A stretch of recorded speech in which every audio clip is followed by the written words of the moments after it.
بسم اللہ الرحمن الرحیم۔ یہاں پہ پہنچی تھی کہ وَالصَّحِيحُ أَنَّ الْأَرْبَعَةَ أَفْعَالٌ بِدَلِيلِ اتصال تاء التأنيث الساكنة بهن كقوله عليه الصلاة والسلام من توضأ يوم الجمعة فبها ونعمت ومن اغتسل فالغسل أفضل والمعنى من توضأ يوم الجمعة فبالرخصة أخذا۔ اچھا جی، ہماری گفتگو کہاں پہ چل رہی تھی؟ اگر ہم بالکل شروع سے ہیں تو ہماری گفتگو علم نحو میں چل رہی تھی کہ علم نحو کا جو موضوع ہے وہ کلمہ اور کلام ہے۔ پھر ہم نے کلمہ کی جو ہے وہ اقسام بیان کی تھیں، اور کلمہ کی سب سے جو پہلی قسم تھی اسم تھی۔ اسم کی ہم نے دو قسمیں بیان کی، اسم معرب اور اسم مبنی۔ پھر اسم مبنی کی چار قسمیں بیان کیں۔ اس کے بعد گفتگو ہماری فعل کے اوپر آ گئی۔ فعل کی ہم نے تین قسمیں بیان کی، فعل ماضی، فعل مضارع اور فعل امر۔ پھر ہماری جو ہے وہ بحث چلی کس کے اوپر؟ فعل ماضی کے اوپر کیا ہے ہماری گفتگو چلی۔ فعل ماضی کے مصنف نے جو ہے وہ ایک ہی علامت بتائی کہ اس کی جو علامت ہے وہ بڑی ہی جو ہے وہ پکی علامت ہے کہ وہ کیا ہے؟ تاء تانیث الساکنہ، کہ تاء تانیث ساکنہ جس کلمہ کے اندر بھی آئے گی، نہ وہ اسم ہو سکتا ہے، نہ وہ حرف ہو سکتا ہے، وہ فعل ہو سکتا ہے، اور فعل بھی ایسا کہ جو فقط کیا ہوگا؟ فعل ماضی ہوگا، تاء تانیث ساکنہ ہوگی۔ ٹھیک ہے جی۔ اچھا، یہ گفتگو کرنے کے بعد مصنف نے چار جو ہے وہ کلمات ایسے بیان کیے کہ جن کے بارے میں اختلاف ہے کہ آیا یہ فعل ماضی ہیں یا فعل ماضی نہیں ہیں۔ دو کلمے تو وہ افعال مد اور ضم میں سے ہیں۔ ایک کلمہ جو ہے وہ نعمہ ہے، نعمہ یعنی اچھا ہونا۔ ایک کلمہ جو ہے وہ کیا ہے؟ بئس ہے۔ ان کے بارے میں جو ہے وہ اختلاف کیا ہے کہ آیا یہ اسم ہیں یا یہ کیا ہیں؟ فعل ہیں۔ ٹھیک ہے جی۔ کوفیوں کا جو ہے وہ ایک جماعت کا یہ کہنا ہے کہ نعمہ اور بئس اسم ہے، اور ان کے اس کے اوپر جو دلائل موجود ہیں وہ بھی کلام عرب سے ہیں، اور کلام عرب کے اندر انہوں نے واضح طور پہ دکھایا ہے کہ نعمہ اور بئس کے اوپر حرف جارہ جو ہے وہ لگا ہوا ہے۔ مثال کے طور پہ وہ بیان کیا تھا کہ جب اسے بیٹی کی بشارت دی جاتی تھی کلام یعنی جاہلین عرب کو، تو وہ یہ کہہ دیتے تھے کہ واللہ ما ہی بنعم الولد، یعنی بنعم الولد، کہ اللہ کی قسم یہ اچھی اولاد نہیں ہے، تو وہ با کے اوپر کیا نعم الولد لگا دیتے تھے۔ اور ایک وہ جو شاعر تھا اپنے محبوبہ کو ملنے گیا تھا ایسے گدھے پہ جو کیا تھا؟ سست تھا، تو اس نے بھی کہہ دیا کہ نعم السیر علی بیس العیر۔ ٹھیک ہے، تو بیس کے اوپر کیا ہے؟ اعلیٰ داخل کر دیا۔ تو انہوں نے کہا کہ یہ دیکھو جی، جاہلیت کے کلام عرب میں جو ہے وہ حرف جارہ بعد نعمہ کے اوپر داخل ہو رہا ہے، اعلیٰ داخل ہو رہا ہے، تو یہ دلیل ہے کہ یہ کیا ہے؟ اسم ہے۔ یہ انہوں نے دلیل پیش کی تھی۔ اچھا، اس کے علاوہ جو دو تھے ہمارے پاس وہ کیا تھے؟ عصا۔ عصا کا مطلب کیا ہوتا ہے؟ شاید، اور لیسا کا مطلب کیا ہوتا ہے؟ نہیں۔ ان کے بارے میں اختلاف اس نوعیت کیا ہے، کیا یہ دونوں حرف ہیں یا یہ دونوں کیا ہیں؟ فعل ہیں۔ کچھ نحویوں کا مصنف نے ذکر کیا کہ جو عصا اور لیسا کو حرف کے معنی میں کیا لیتے ہیں؟ لیسا کو مائے نافیہ کے معنی میں، اور عصا کو لعلہ کے کیا ہے معنی میں لیتے ہیں۔ تو لعلہ اور مائے نافیہ جو ہے وہ حرف ہیں، تو وہ کہتے ہیں کہ عصا اور لیسا بھی کیا حرف ہیں۔ ٹھیک ہے جی۔ یہ گزشتہ درس تھا۔ آج مصنف جو ہے وہ شروع کرتے ہیں۔ مصنف کہتے ہیں کہ یہ جو چاروں چیزیں ہیں، یہ میں آپ کو اس کے اوپر علامت ماضی دکھاتا ہوں۔ علامت فعل ماضی میں آپ کو کلام عرب سے دکھاتا ہوں، اور وہ علامت فعل ماضی کیا ہے؟ یہ ہے تاء تانیث ساکنہ۔ یعنی مصنف کہتے ہیں کہ میں ان چاروں کے بارے میں آپ کو کلام عرب سے دکھا سکتا ہوں کہ ان کے اوپر تاء تانیث ساکنہ لگی ہوئی ہے۔ جب تاء تانیث ساکنہ لگ گئی تو یہ آپ لوگ بھی مانتے ہیں، ہم لوگ بھی مانتے ہیں کہ تاء تانیث ساکنہ فعل ماضی کی علامت ہے۔ تو لہٰذا آپ کے پاس جو ہے کوئی اور رستہ نہیں رہتا کہ آپ اسے کیا کہیں کہ یہ جی اسم ہے یا یہ کیا ہے؟ حرف ہے۔ وہ جو ان لوگوں نے دلیل دی نعمہ اور بئس کے اوپر حرف جارہ داخل ہونے کی، مصنف کہتے ہیں اس کو میں بعد میں بیان کرتا ہوں۔ پہلے میں آپ کو جو ہے وہ شواہد دکھاتا ہوں کہ نعمہ، بیسا، عصا اور لیسا کے اوپر کیا ہے؟ تاء تانیث ساکنہ لگتی ہوئی نظر آئے گی۔ جب تاء تانیث ساکنہ لگتی ہوئی کلام عرب میں، جاہلیت کے کلام میں آپ کو نظر آ جائے گی، تو پھر آپ جو ہے وہ اس کو کس وجہ سے جو ہے وہ انکار کر رہے ہیں کہ یہ جو ہے وہ فعل نہیں ہے بلکہ یہ کیا ہے؟ اسم ہے، یا یہ کیا ہے؟ حرف ہے۔ ٹھیک ہے، یہ ہم عبارت سے کیا ہے اس چیز کو لے کر آتے ہیں۔ والصحیح یعنی صحیح نظریہ کیا ہے کہ ان الاربعۃ، یہ جو چاروں کے چاروں ہیں، نعمہ، بیسا، عصا اور لیسا، یہ چاروں کے چاروں کیا ہیں؟ افعال ہیں۔ دلیل کیا ہے جی؟ بدلیل اتصال تاء التانیث ساکنۃ بہن، کیونکہ تاء تانیث جو کہ ساکنہ ہے وہ ان کے ساتھ کیا متصل ہو گئی ہے. کہاں پہ متصل ہوئی ہے جی؟ سب سے پہلے کہتے ہیں کہ رسول خدا صلی اللہ علیہ وآلہ وسلم کا یہ فرمان موجود ہے کہ انہوں نے جو ہے وہ تائے تانیث سے ساکنہ کا استعمال کیا ہے نعمہ کے ساتھ. قولہ علیہ الصلاۃ والسلام من توضع یوم الجمعۃ فبہا ونعمت ومن اغتسل فالغسل افضل. یعنی ترجمے سے ہٹ کے اگر آپ یہاں پہ دیکھیں تو ونعمت کے الفاظ کیا یہاں پہ موجود ہیں. نعمت کے الفاظ کا مطلب کیا ہے کہ نعمہ کے ساتھ کیا ہے تائے تانیث سے ساکنہ لگ گئی. تو جب نعمہ کے ساتھ تائے تانیث سے ساکنہ لگ گئی تو یہ دلیل ہو گئی. کس بات کی دلیل ہو گئی؟ کہ یہ نعمہ کیا ہے؟ فعل ماضی ہے، نہ کہ کیا اسم ہے. ترجمہ کیا ہے؟ ترجمہ خود کیا ہے مصنف یہاں پہ بیان کر رہے ہیں کہ والمعنی، اس حدیث کا معنی کیا ہے کہ من توضع یوم الجمعۃ فبالرخصۃ آخذا، کہ جس نے جمعہ کے دن وضو کیا تو فبالرخصۃ، تو اس نے جو رخصت تھی، جو ایک اجازت تھی، اس کو کیا ہے آخذا، اس نے لے لیا. ونعمت الرخصۃ الوضو، اور کتنی ہی رخصت اچھی ہے، کون سی والی؟ وضو والی. یعنی وضو والی جو رخصت ہے یہ کتنی ہی اچھی ہے. اب یہاں پہ حدیث میں دیکھیں تو یہاں پہ فبہا کا کیا لفظ استعمال ہوا ہے؟ یعنی من توضع یوم الجمعۃ فبہا، فبہا کی جو ضمیر جا رہی ہے وہ کس کی طرف جا رہی ہے؟ رخصت کی طرف جا رہی ہے. اگرچہ یہاں پہ یعنی پہلی چیز ذکر نہیں ہے کہ جس کی طرف ضمیر پلٹے، تو یہ انشاءاللہ شاید کسی بحث میں آئے کہ جو ضمائر پلٹتی ہیں وہ معنی کی طرف بھی کیا پلٹ سکتی ہیں، کہ معنی اور مفہوم کے اعتبار سے اگر ایک چیز آپ کو سمجھ آ رہی ہے تو اسی کی طرف ضمیر پلٹا دیں. یہ ضروری نہیں ہوتا کہ ضمیر آپ اسی کی طرف پلٹائیں کہ جو کلام میں پہلے کیا ہو؟ ذکر ہو، لفظوں میں ذکر ہو. یہ ضروری نہیں ہوتا. تو یہ نہیں، من توضع یوم الجمعۃ فبہا یعنی فبالرخصۃ. فبالرخصۃ، اب یہ جار مجرور کس کے متعلق ہوں گے؟ فبالرخصۃ فبہا. تو یہ فعل محذوف کے متعلق ہوں گے. وہ فعل محذوف کیا بنے گا؟ آخذا. یعنی فبہا کو اگر ہم پورا کھولیں تو کیا بنے گا؟ فبالرخصۃ آخذا، یا اس کو سیدھا کریں تو آخذا بالرخصۃ، یوں ہو جائے گا. وہ نعمت میں جو ہے وہ ذکر نہیں کیا کہ نعمت کا کیا ہے وہ فاعل کون سا ہے، تو نعمت رخصت ہو الوضو ہو، یہ پورا کیا ہے جملہ بنے گا یہاں پہ. ٹھیک ہے جی. اچھا، یہ جو نعمت و رخصت و الوضو ہو، اس طرح کے کیا جملے استعمال ہوتے ہیں کہ جس کی ترکیب کی طرف ابھی ہم تھوڑا سا متوجہ کر دیں. یعنی ہم ایک جملہ استعمال کرتے ہیں نعم الامام علی. ٹھیک ہے جی، نعم الامام علی. ٹھیک ہے، ترجمہ کیا بنتا ہے کہ علی علیہ السلام کتنی اچھے امام ہیں. تو اس کی ترکیب کیا ہوتی ہے؟ آپ کیا کہتے ہیں کہ نعمہ جو ہے وہ فعل ہو گیا. ٹھیک ہے، ان کے نظریے کے مطابق اس میں فعل ہو گیا، یہ کیا ہو گیا؟ فعل ہو گیا. اور امام کیا ہو گیا؟ فاعل ہو گیا. پھر علی کیا واقعہ ہوتا ہے؟ ٹھیک ہے جی، اس کو کیا سمجھنے والی ضرورت ہوتی ہے کہ نعم الامام، یہ تو فعل فاعل کیا ہو گیا، یہ جملہ بن گیا، پورا جملہ کیا ہے؟ فعلیہ ہو گیا. علی کیا بنتا ہے؟ اس علی کو کہتے ہیں اسم مخصوص. اب یہاں پہ مدح کی بات ہو رہی ہے تو اسے کیا کہتے ہیں؟ اسم مخصوص بالمدح. ٹھیک ہے، یہ جو اسم مخصوص بالمدح ہوتا ہے اس سے کیا بناتے ہیں؟ مبتدا بناتے ہیں، اور مبتدا مؤخر ہوتی ہے.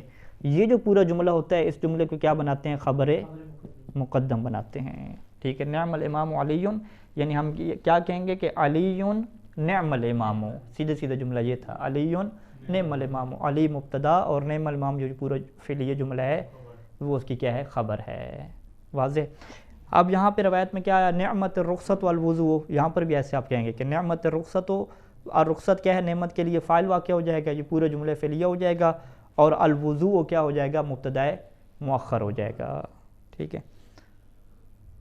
اچھا جی، اب یہ مصنف کی پہلی دلیل کس کے بارے میں آ گئی؟ نعمہ کے بارے میں آ گئی، کہ نعمہ کے بارے میں انہوں نے تائے تانیث ساکنہ ہمیں دکھا دی، اور وہ بھی اس زمانے کا کلام، اور وہ بھی کیا ہے معصوم کی زبان کا جو ہے وہ کلام دکھا دیا. واضح. بیسا اور 3 لفظ رہ گئے نا، بیسا، عصا اور لیسا. اس کے بارے میں مصنف کیسے ہمیں دکھائیں گے؟ کہتے ہیں کہ وَتَقُول، اور آپ کہتے ہیں. وَتَقُول کیا مطلب؟ یعنی آپ اہل عرب کہتے ہیں، کیونکہ یہ خطاب کن سے کر رہے ہیں؟ مخالفین سے کر رہے ہیں، کہ جو لوگ نعمہ، بیسا، عصا اور لیسا کو فعل نہیں مان رہے انہیں کہتے ہیں کہ وَتَقُول، کہ آپ لوگ تو یہ جملہ بولتے ہیں خود. کیا بولتے ہیں آپ؟ وَبِئْسَتِ الْمَرْأَةُ حَمَّالَةَ الْحَطَبِ. بِئْسَتِ الْمَرْأَةُ حَمَّالَةُ الْحَطَبِ. ٹھیک ہے، کیونکہ حمالۃ الحطب مبتدا مؤخر بنائیں گے، اور بیست المرء کیا بنائیں گے؟ خبر مقدم بنائیں گے. بئست المرأۃ حمالۃ الحطب. اب یہاں پہ شاید مثال کیا ہے؟ ہاں بئسا، یعنی بئسا کے ساتھ کیا ہے؟ تانی ساکنہ لگ گئی. تو یہ دلیل ہے کہ بئسا کیا ہے؟ فعل ہے، نہ کہ کیا ہے؟ اسم ہے. اچھا جی، ترجمہ کیا ہے کہ مرأہ خاتون، خاتون بری ہے. کون سی خاتون بری ہے؟ حمالۃ الحطب، لکڑیاں اٹھانے والی. یعنی لکڑیاں اٹھانے والی خاتون کتنی ہی بری ہے. اچھا دو ہو گئے. لیس عصا اور لیست کی باری آگئی. لیست پہلے ذکر کرتے ہیں کہ وتقول، یعنی یہ آپ لوگ خود اہل عرب ہیں اور یہ جملہ آپ استعمال کرتے ہیں کہ لیست ہند مفلحتن. ٹھیک ہے جی، ہند کیا ہے؟ فلاح پانے والی نہیں ہے. اب یہاں پہ لیست کے اوپر کیا ہے؟ تائے تانی سے ساکنہ داخل ہے. تو لیست کیا ہے؟ وہ فعل ہو جائے گا. ہندن کیا ہے؟ اس کا اسم ہو جائے گا. اور مفلتن کیا ہے؟ اس کی خبر ہو جائے گی. ٹھیک ہے، یہ انشاءاللہ لیست کی بحث بعد میں آئے گی. وعصت، عصت کیا ہے؟ عصا سے. عصا کے ساتھ آپ نے تائے تانی ساکنہ لگائی تو کیا ہو گیا؟ عصت ہو گیا. عصت ہند ان تزورنا. ٹھیک ہے، کہ شاید ہند کیا کرے؟ ان تزورنا، ہماری زیارت کرے. ٹھیک ہے، تو ہندن کیا ہے؟ عصت کے لیے اسم ہے، اور ان تزورنا کیا ہے؟ عصت کے لیے خبر ہے. تو یعنی یہاں تک مصنف نے کیا بیان کر دیا کہ جی ہم نے آپ کے سامنے واضح کر دیا کہ تائے تانیث ساکنہ کیا ہے؟ ان چار کے ساتھ لگ رہی ہے. اور شروع میں ہم نے آپ کو بیان کر دیا تھا کہ فعل ماضی کی ایک ہی علامت ہے، اور وہ کیا ہے؟ کہ تائے تانیث ساکنہ اس کے ساتھ لگتی ہے. اچھا جی، اب یہاں پہ یہ گفتگو ختم ہوئی، اور اب وہ دلائل کی کیا ہے بات شروع ہوئی کہ ہمارے سامنے جو مرکزی طور پہ یہاں پہ جو چیزیں سامنے آ رہی ہیں کہ نعمہ اور بئسا کے متعلق کوفیوں کے دلائل بھی موجود ہیں. انہوں نے جو بنیادی دلیل دی تھی کہ حرف جارہ کیا اس کے اوپر داخل ہو رہا تھا. ٹھیک ہے، اب ہم مصنف سے کہتے ہیں کہ بھئی دلائل تو آپ دونوں کے کیا ہیں؟ ٹکرا گئے ہیں. حرف جارہ داخل ہونا یہ اسم کی خصوصیت ہے. حرف جارہ کیا ہے؟ فعل کے اوپر داخل نہیں ہوتا. اور ادھر سے تائے تانیث ساکنہ کا داخل ہونا یہ کس کی خصوصیت ہے؟ فعل ماضی کی خصوصیت ہے. یہ تائے تانیث ساکنہ اسم کے اوپر داخل نہیں ہوتی. یعنی بالکل دونوں دلیلیں آپس میں کیا ہے؟ ٹکرا گئی ہیں. تو اب دونوں دلیلیں جب ٹکرا گئیں تو اس سے تو بہت بڑا اعتراض اٹھ جائے گا کلام عرب کے اوپر کہ کلام عرب میں تو جو ہے وہ کوئی مخصوص علامت ہی نہیں رہی. پھر تو آپ تو یا لوگ اپنا جو مشہور نظریہ ہے کہ حرف جارہ جو ہے وہ فعل کے اوپر داخل نہیں ہوتا، اس سے آپ لوگ ہاتھ اٹھائیں. ٹھیک ہے، یا تو آپ پھر یہ کہیں کہ تائے تانیث ساکنہ جو ہے یہ فعل کی علامت ہی نہیں ہے. دونوں کے آپ ہاتھ نہیں اٹھا سکتے، دونوں کو سب لوگ مان رہے ہیں. پھر اس کا کیا رائے حل ہے کہ یہ جو ہمیں تائے تانیث ساکنہ کی بجائے جو کوفیوں کی دلیل ہے اس میں ہمیں یہ بات نظر آتی ہے کہ حرف جارہ داخل ہو رہا ہے. حرف جارہ جو داخل ہو رہا ہے اس کے اوپر آپ کیا جواب دیں گے؟ تو مصنف وہاں پہ یہ جواب دیں گے کہ بھئی یہ کوئی بڑی مشکل نہیں ہے. ظاہری طور پہ آپ کو لگ یہ رہا ہے کہ حرف جارہ فعل کے اوپر داخل ہو رہا ہے، لیکن اگر آپ اس کا معنی اور مفہوم کھولیں گے تو آپ کو واضح طور پہ پتہ چل جائے گا کہ حرف جارہ فعل کے اوپر داخل نہیں ہوا بلکہ اسم کے اوپر داخل ہوا ہے، اور وہ اسم یہاں پہ کیا ہو گیا ہے؟ معذوف ہو گیا ہے. اب اس کو کیا مصنف کیسے بیان کرتے ہیں؟ اچھا یہ ہمارے پاس دلائل کی وہ ان کے دلیل کون سی تھی جو کوفیوں کی تھی جس میں حرف جارہ داخل ہو رہا تھا نعمہ والی کی؟ واللہ ما ہی، ہاں واللہ ما ہی بنعم الولد. ٹھیک ہے، یہ کوفیوں نے دلیل بنائی نا. کوفیوں نے کہا کہ دیکھیں جی نعمہ کے اوپر کیا ہے؟ حرف جارہ لگ گیا ہے. ابن ہشام کیا فرماتے ہیں کہ بھئی نعمہ کے اوپر حرف جارہ نہیں لگا، یہاں پہ جو حرف جارہ لگا ہے نا وہ ایک اسم معذوف کے اوپر لگا ہے. ٹھیک ہے جی، واللہ ما ہی بولد مقول فیہ نعم الولد، کہتے ہیں یوں عبارت تھی. یعنی وہ کہتے ہیں کہ اس کا معنی اور مفہوم کیا ہے اس عبارت کا؟ اس کا معنی یہ ہے کہ واللہ ما ہی، ٹھیک ہے جی، ما ہی بولد. ٹھیک ہے، حرف جارہ کس کے اوپر لگا؟ ولد کے اوپر لگا. مقول فیہ نعم الولد. ٹھیک ہے جی، کہتے ہیں کہ یہ اس کا معنی ہے. کہتے ہیں یہ معنی کیسے بنا؟ کہتے ہیں کہ ما یا بنعم الولد کا کیا مطلب ہے کہ یہ اچھی اولاد نہیں ہے. تو اس کا بالفاظ دیگر آپ کیا کہنا چاہتے ہیں کہ ما یا بولد، کہ یہ ایک ایسی اولاد نہیں ہے مقول فیہ کہ جس کے بارے میں کہا جاتا ہے. نعم الولد و اچھی اولاد، یعنی ماں ہے یا یہ جو بیٹی ہے بے والدن ایسی اولاد نہیں ہے کہ مقول فی ہے کہ جس کے بارے میں یہ والا جملہ کہا جاتا ہے. کون سا جملہ؟ نعم الولد کا جملہ کہا جاتا ہے. کہتے ہیں اس کا یہی مطلب ہے. یعنی ایک بندہ جب یہ آپ کو کہنا چاہ رہا ہے، وہ جو جاہلیت کے کلام والے ہیں، ٹھیک ہے، ان کی یہ سوچ تھی کہ وہ سمجھتے تھے کہ بیٹی کیا اچھی اولاد نہیں ہے، تو وہ یہی کہنا چاہ رہے تھے کہ یہ ایک ایسی اولاد نہیں ہے کہ جس کے بارے میں یہ عرب جملہ کہتے ہیں نعم الولد ہو. ٹھیک ہے، وہ یہ کہنا چاہ رہے ہوتے تھے. بس اب ہوا کیا کہ یہاں پہ حرف جارہ داخل ہوا ولد کے اوپر. یہ ولد بھی محذوف ہو گیا، مقول فیہ بھی کیا ہو گیا؟ محذوف ہو گیا. یہ دونوں چیزیں محذوف ہو گئیں اور یہ بات سیدھا کس کے اوپر پھر داخل ہو گیا؟ نعمہ کے اوپر کیا داخل ہو گیا؟ یہ چکر بن گیا. پھر ہمارے پاس ترتیب کیا آ گئی جملے کی؟ سیدھی بنی ہوئی ترتیب یہ آ گئی کہ واللہ ما ہی بنعم الولد، یہ ترتیب آ گئی. اب یہ حذف کیا کیا ہوا ہے؟ یعنی اس کو کیا کہتے ہیں؟ حذف الموصوف و صفت یا کیا چیزیں ہیں؟ وہ تب آپ کو سمجھ آئیں گے جب آپ اس کی ترکیب کو کیا جانتے ہوں گے. یعنی ہم اس کی ترکیب کو تھوڑا واضح کرتے ہیں کہ ما ہی بے والدن میں ولد کیا واقعہ ہو رہا ہے؟ موصوف واقعہ ہو رہا ہے. ٹھیک ہے جی. مقول فی کیا واقعہ ہو رہی ہے؟ صفت واقعہ ہو رہی ہے. ولدن مقول فی ہے. ٹھیک ہے، ولد کیا ہے؟ موصوف، اور مقول فی ہے کیا ہے؟ صفت. موصوف صفت ہو گئے. یعنی موصوف صفت ترجمہ واضح ہے. ولد ایسی اولاد، مقول فی ہے جس کے بارے میں کہا جاتا ہو. ٹھیک ہے، موصوف صفت ہو گئے. اب یہ جو مقول ہے نا، یہ کیا ہے؟ عامل بھی، یعنی یہ صفت ہے اور یہ عامل بھی ہے، عمل بھی کر رہی ہے. عمل کس کے اوپر کر رہی ہے؟ اس کے اوپر عمل کر رہی ہے. یہ چونکہ یہاں پہ مادہ کیا ہے؟ قول کا ہے. ٹھیک ہے، مادہ کیا ہے؟ قول کا. قول کا جو ہے وہ مفعول نہیں ہوتا، قول کا کیا ہوتا ہے؟ مقولہ ہوتا ہے. یہ ایک چیز ہے، اس کو بھی آپ سمجھ لیں. مثال کے طور پہ جب ہم یہ کہتے ہیں کہ ضرب زید عمرن، زید نے کیا ہے؟ عمر کو مارا، تو آپ کیا کہتے ہیں کہ ضرب فعل، زید فاعل اور عمر کیا اس کا مفعول ہو گیا. اگر آپ کہتے ہیں کہ قال زید نعم الولد، زید نے کہا نعم الولد، تو قال فعل، زید فاعل، تو نعم الولد جو اس نے کہا ہے اس کو آپ مفعول نہیں کہتے. ٹھیک ہے، یہ فرق ہے. ہم یوں مثال ہے، قال زید من کنت مولاہ فعلی، من کیا ہے؟ من کنت مولاہ فہذا علی مولاہ. یا یوں سیدھی مثال بناتے ہیں، قال رسول اللہ من کنت مولاہ فہذا علی مولاہ. یہ پوری مثال بنا لیتے ہیں. اب قال کا فاعل تو کیا ہو گیا؟ رسول اللہ ہو گیا. یہ جو آگے جملہ ہے پورا، یہ قال کا مفعول ہونا چاہیے، لیکن اسے نحو میں مفعول نہیں کہا جاتا. اس سے کیا کہا جاتا ہے کہ یہ قال کا کیا ہے؟ مقولہ ہے. مقولہ کا اردو میں کیا ہوتا ہے کہ جس بات کو کہا گیا ہو. مقولہ یعنی جس بات کو کہا گیا ہو. یعنی یہ پھر بات مشہور ہے کہ قال عمل کرتا ہے اور قال کا ایک فاعل ہوتا ہے اور قال کا دوسرا کیا ہوتا ہے؟ مفعول کی جگہ پہ مقولہ ہوتا ہے.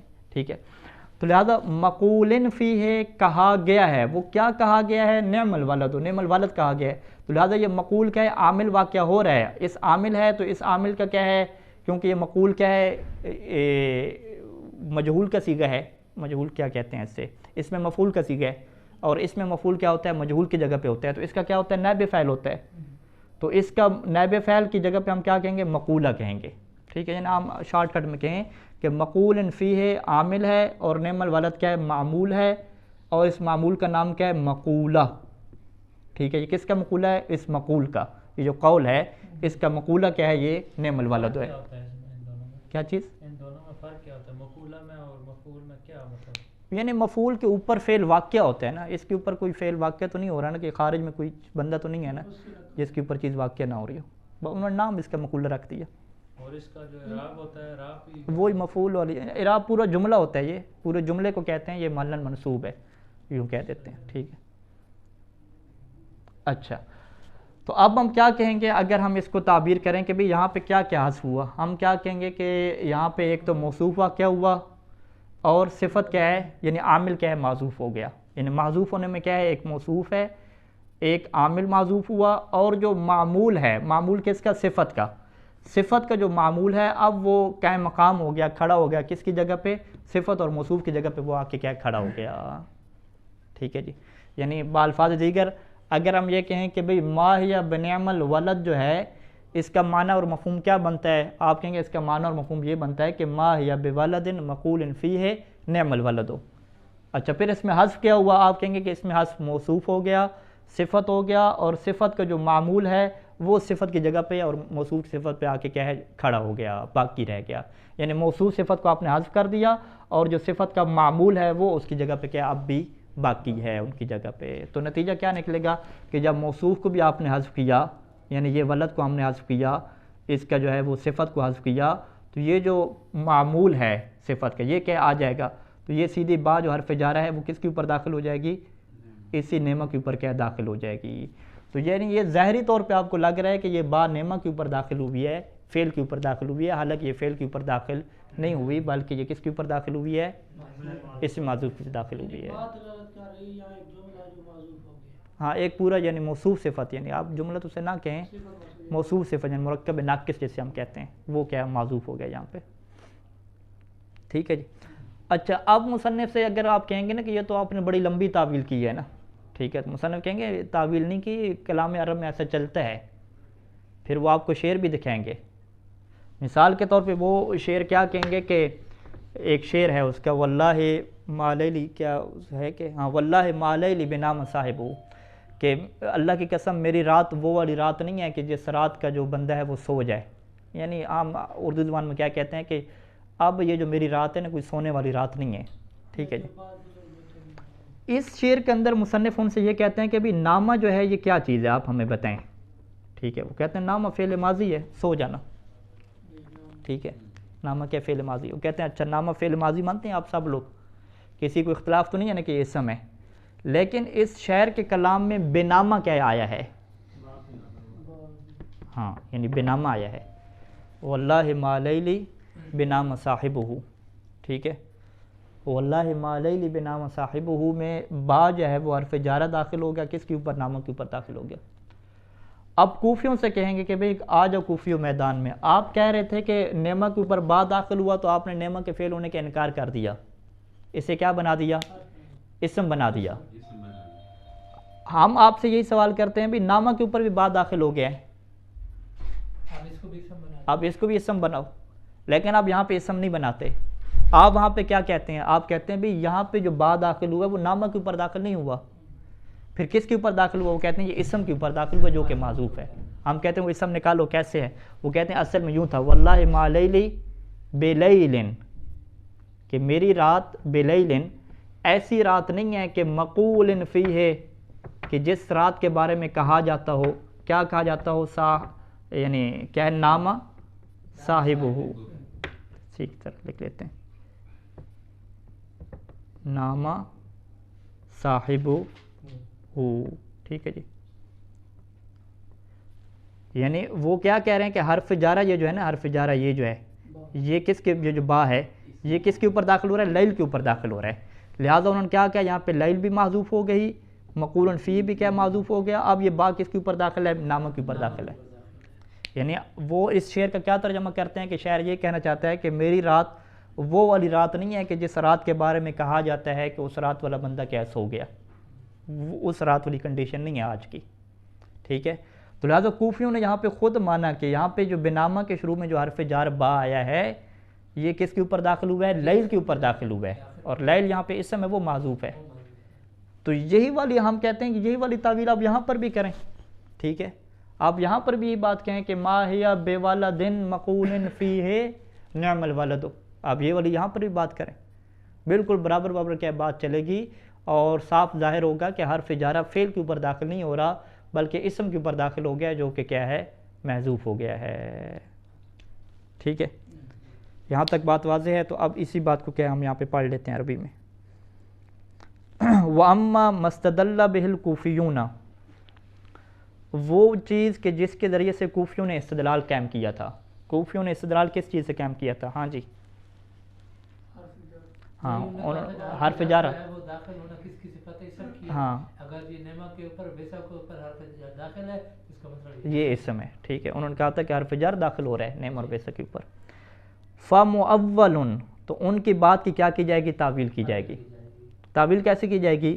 کہ علی حذف الموصوف و صفتہ، ہم کیا کہیں گے کہ موصوف بھی حذف ہے اس کی صفت بھی حذف ہے، و اقامت معمول صفت مقامہا، اور یہ جو صفت کا معمول تھا نا نعم الولد، اس کو کھڑا کر دیا گیا مقامہا، کس کی جگہ پہ؟ صفت کی جگہ پہ کھڑا کر دیا گیا، یعنی موصول صفت کو حذف کر کے اس صفت کی جگہ پہ کیا ہے، کس کو کھڑا کر دیا گیا؟ اس کا جو معمول ہے اس کو کیا کھڑا کر دیا گیا، یعنی والتقدیر، یعنی اصل میں معنی کیا بنتا تھا عبارت کا؟ اصل معنی یہ بنتا تھا کہ ما ہی بولد مقول فیہ نعم الولد، تو یہاں پہ ہم نے کیا کہا کہ با حرف جارہ کس کے اوپر داخل ہو رہا ہے؟ ولد کے اوپر داخل ہو رہا ہے، اور ولد کیا ہے؟ موصوف ہے، مقول فیہ کیا ہے؟ صفت ہے، اور نعم الولد کیا ہے؟ اس مقول کا کیا ہے؟ مقولہ ہے، ٹھیک ہے، مقول فیہ عامل ہے اور نعم الولد کیا ہے؟ معمول ہے۔ تو ولد صفت کو بھی حذف کیا، مقول فیہ یعنی ولد کیا ہے؟ موصوف، ولد موصوف کو بھی حذف کیا اور مقول فیہ یعنی اس کی صفت کو بھی حذف کیا، اور جو نعم الولد جو اس کا معمول ہے وہ کیا ہے؟ یہاں پہ باقی رکھا۔ ہاں جی واضح؟ اچھا اسی طریقے سے وہ جو شاعر کی بات تھی کہ جو اس گدے پہ گیا تھا جو سست تھا، وہاں پر بھی ہم ایسے ہی کہیں گے، ہم کہیں گے وہاں پر بھی اثر ترجمہ یہ بنتا تھا نعم السیر علی عیر مقول فیہ بئس العیر، ٹھیک ہے جی، وہاں پہ بھی علی کس کے اوپر داخل ہو رہا ہے؟ بئس العیر کے اوپر داخل نہیں ہو رہا، علی عیرن کے اوپر کیا داخل ہو رہا ہے، ٹھیک ہے، یعنی نعم السیر، سیر اچھی علی عیرن ایسے گدے کے اوپر کہ مقول فیہ کہ جس گدے کے بارے میں کیا کہا جاتا ہے؟ بئس العیر کے برا کیا کہتا ہے۔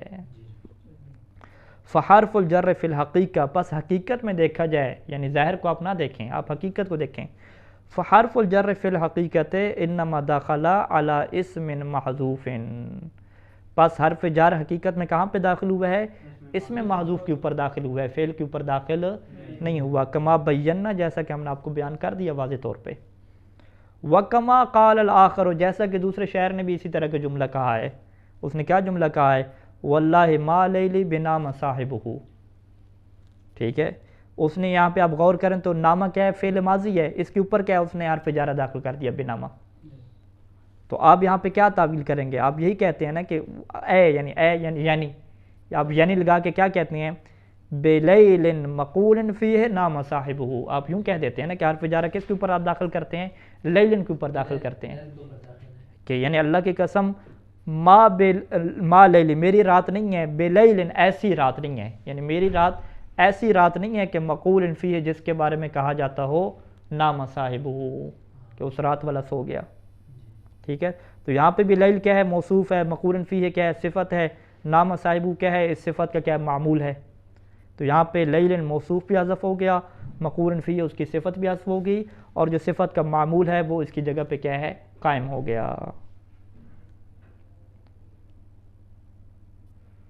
تو یہ بحث کیا ہوگی؟ پوری ہو گئی، ٹھیک ہے، یعنی فعل ماضی کے جو اختلافی چیزیں تھیں وہ کیا پوری ہو گئی۔ وصلی اللہ علی محمد وآلہ اجمعین۔